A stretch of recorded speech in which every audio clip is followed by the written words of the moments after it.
कैसे हैं बेटा आप सब लोग। स्वागत है आप सभी का आपके अपने YouTube channel Saraswati Educare centre पर। तो बेटा आज की क्लास में हम लोग अपने अकाउंटेंसी 12th का chapter dissolution of a partnership firm उसी को कंटिन्यू करेंगे बेटा। और आज की क्लास में हम लोग क्या करेंगे, अपनी अकाउंटेंसी 12th की बुक टीएस ग्रेवाल से कुछ क्वेश्चंस हम लोग करके देखेंगे बेटा, रिगार्डिंग जितनी जर्नल एंट्रीज हम लोगों ने अभी तक सीखी है। ठीक है बेटा, क्योंकि देखिए इस चैप्टर में जो सबसे इंपॉर्टेंट पार्ट है, ठीक है, जो सबसे इंपॉर्टेंट टॉपिक है बेटा, वो है journal entry at the time of dissolution of a partnership firm. तो स्टार्ट करते हैं बेटा आज की अपनी क्लास।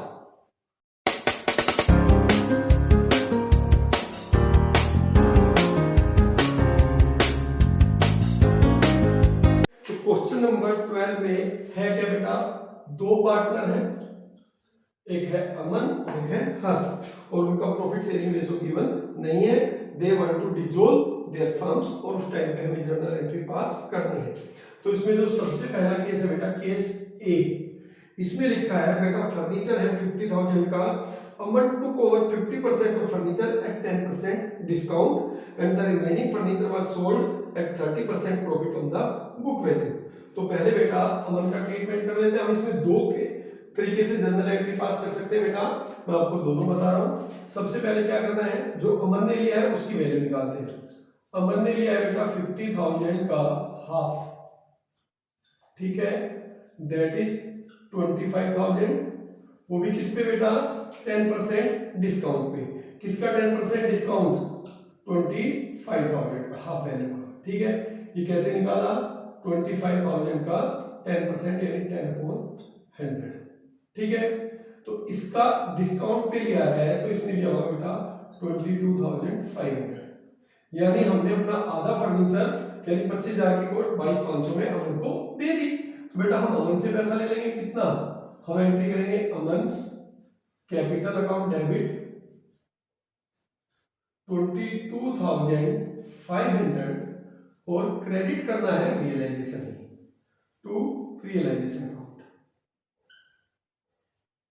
ठीक है बेटा, 22,500। और यहाँ पे आप नरेशन लिख देंगे, being half of the furniture was sold to Aman at 10% discount. फिर इन्होंने कहा है कि बेटा जो हाफ रह गया, यानी 50,000 का जो हाफ रह गया 25,000, ठीक है, जो हमारे पास था वो हमने बेच दिया है किस पे, 30% प्रॉफिट पे।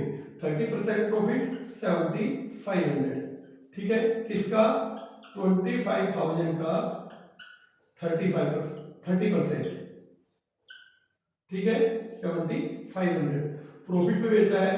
तो बेटा यहाँ पे आपके पास आएगा 32,500, और ये आपने मार्केट में बेचा है तो इसलिए आप एंट्री करोगे बेटा कैश या बैंक अकाउंट डेबिट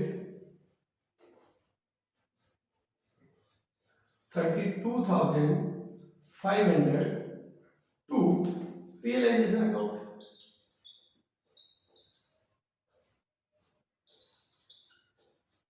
तो बेटा ये एंट्री हो गई उस पार्ट के लिए जो हमने मार्केट में सेल किया है, ठीक है। यहाँ पे आप नरेशन लिख देंगे, being half of the furniture was sold in the market at 30% profit. अब यहाँ पे हम एक काम और कर सकते हैं, इसकी हम कंबाइंड एंट्री भी कर सकते थे। तो हम यहाँ पे बेटा एंट्री करेंगे कंबाइंड में अमन्स कैपिटल अकाउंट डेबिट 22,500 और कैश या bank account debit 32,500 to realisation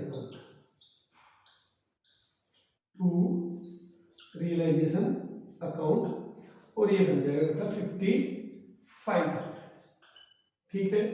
और यहाँ पे आप नरेशन लिख देंगे कि half of the amount furniture was sold eight Aman 10% discount and remaining was sold in the market at 30% profit, ठीक है बेटा।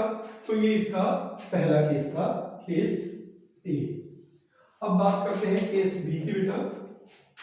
केस बी में इन्होंने लिखा है profit and loss shows credit balance of 15,000 on the date of dissolution. जिस date पे हमारी फर्म डिसॉल्व हो रही थी उस डेट पर हमारे बैलेंस शीट में प्रॉफिट एंड लॉस का क्रेडिट बैलेंस यानी प्रॉफिट दिखा रखा है, एक्यूमुलेटेड प्रॉफिट 15,000 का। अब आपको पता है कि वो तो बेटा ओल्ड पार्टनर्स का होता है, तो उनको उनके प्रॉफिट शेयरिंग रेशो में हमें डिस्ट्रीब्यूट करना पड़ेगा और प्रॉफिट उनकी कैपिटल को बढ़ाएगा। तो यहाँ पे इसलिए हम एंट्री करेंगे profit and loss account debit 15,000 to Aman's capital account to Harsh capital account.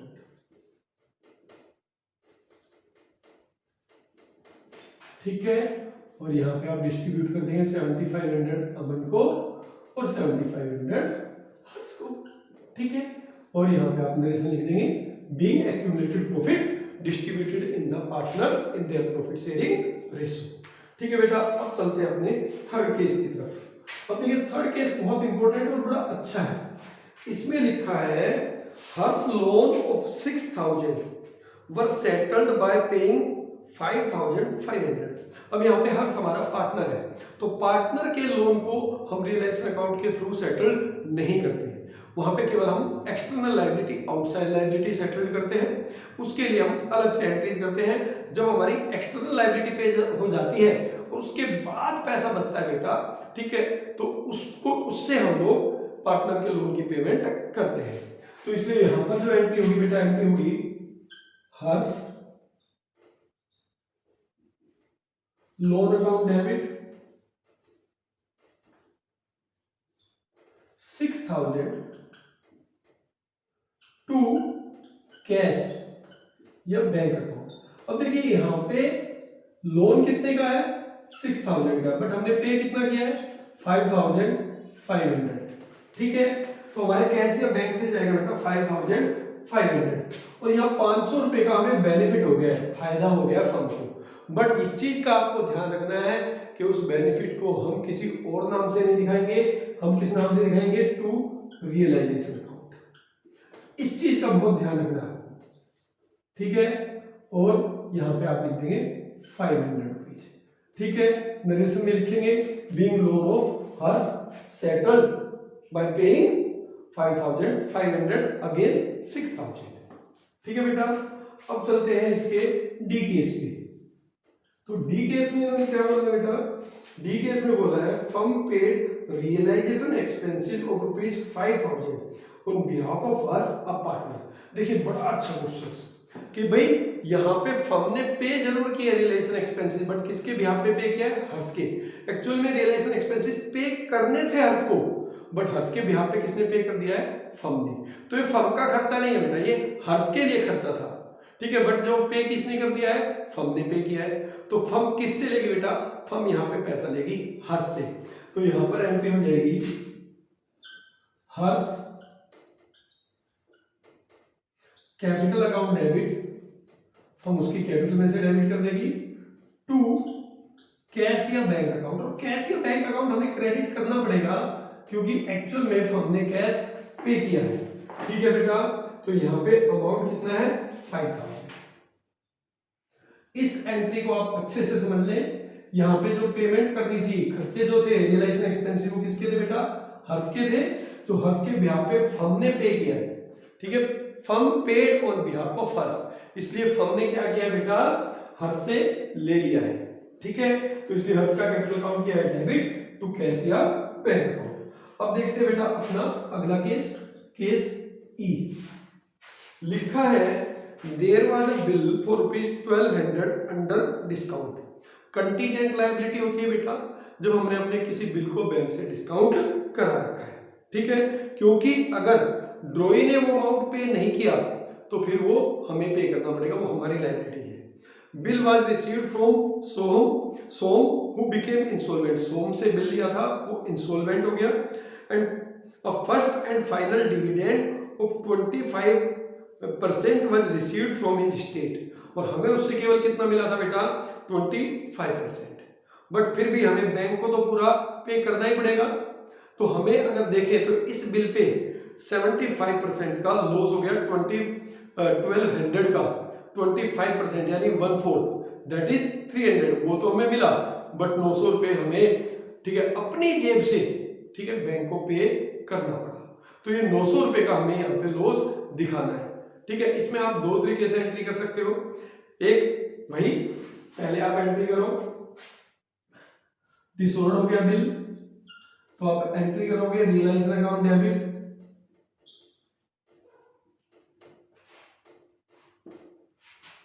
$1200 to cash या बैंक अकाउंट।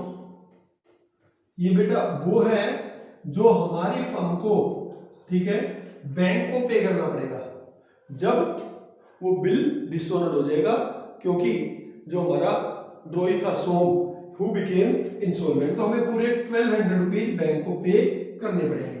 बट फिर क्या हुआ, थोड़ा सा हमें रिलीफ मिला कि हमें उसने पे कर दिया, तो हम लिखेंगे कैश या बैंक अकाउंट डेबिट, ठीक है, 300, ठीक है, to realisation account, to realisation account 300। तो आप देखेंगे यहाँ पे 900 रुपए का आपको अभी भी लॉस हो रहा है, क्योंकि रियलाइजेशन डेबिट हुआ है 1200 और क्रेडिट हुआ है 300। या फिर आप इसकी भी एक कंबाइंड एंट्री कर सकते हैं डायरेक्ट, ठीक, वो होगी रियलाइजेशन अकाउंट डेबिट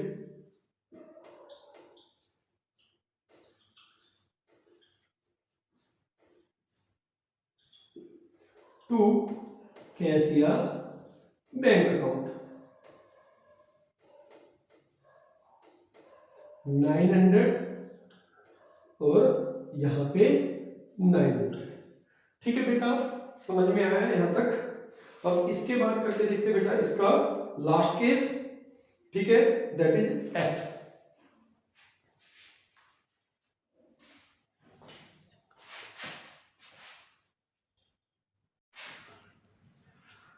तो बेटा यहां एफ केस में 12 क्वेश्चंस में देखो क्या दिया गया है। Creditors to whom the firm owed ₹6,000 accepted stock of 5,000 at a discount of 5% and the balance in cash। अब यहाँ पे एक चीज आप समझिए, पहले हमें निकालना पड़ेगा कि बैलेंस कितना बचा। देखिए इसने स्टॉक ले लिया 5,000 का, ठीक है, किस पे, एट 5% डिस्काउंट पे, ठीक। तो यहाँ पे 5,000 का 5% डिस्काउंट मतलब 250, ठीक है। कैसे निकला होगा, 5,000 पे 5% का डिस्काउंट, ठीक है। तो ये स्टॉक 5,000 का था, 5% डिस्काउंट पे ले लिया बेटा, तो 4750 इसने हमारे स्टॉक की वैल्यू कैलकुलेट की। बट हमें इसको पे कितना करना था, पे करना था बेटा 6,000, ठीक है। क्रेडिटर्स कितने का है, 6,000 का, राइट। स्टॉक की वैल्यू कितनी लगाई इसने, रियलाइजेबल वैल्यू लगाई 4750। उसके बाद भी इसका जो बैलेंस रह गया बेटा वो रह गया 1250, ठीक है। ये अभी भी हमें पे करना है। अब आपको पता है जब कोई भी क्रेडिटर्स या कोई भी लायबिलिटी पे करने के लिए हम अपनी फर्म की असेट्स देते हैं तो इसको बोलते हैं म्यूचुअल ट्रांजैक्शंस, और उसको हम रिकॉर्ड नहीं करते। यानी जो 4750 की सेटलमेंट हुई है क्रेडिटर्स और फर्म के बीच में, ठीक है, असेट्स के लेन देन के साथ, उसको हमें रिकॉर्ड नहीं करना है। बट ये जो बेटा 1250 रुपीज है जो उसके बाद भी हमें पे करना पड़ेगा, उसकी हमें एंट्री करनी है। तो इस केस में केवल एक ही एंट्री पास होगी बेटा, वो भी realisation account debit to cash या बैंक अकाउंट, ठीक है बेटा। अमाउंट आएगा 1250, 1250 और यहाँ पे आप लिखोगे being amount paid to creditors. तो ये था बेटा हमारा केस नंबर एफ, ठीक है बेटा। तो ये आज की इस क्लास में हमने अपने 3 क्वेश्चंस किए हैं बेटा, प्रैक्टिकल प्रॉब्लम्स की है टीएस ग्रेवाल से। अभी भी नेक्स्ट क्लास में भी हम लोग इन्हीं क्वेश्चंस को कंटिन्यू रखेंगे बेटा, और आई विल ट्राई कि जर्नल एंट्रीज के सारे वो क्वेश्चंस जिनके आपको आंसर गिवन नहीं है, हम लोग वो सोल्व करें। इसके अलावा अगर आप लोगों की कोई और प्रॉब्लम है तो बेटा आप वो मुझे मैसेज कर सकते हैं। ठीक है बेटा, तो मिलते हैं अपनी नेक्स्ट क्लास में, तब तक के लिए थैंक यू।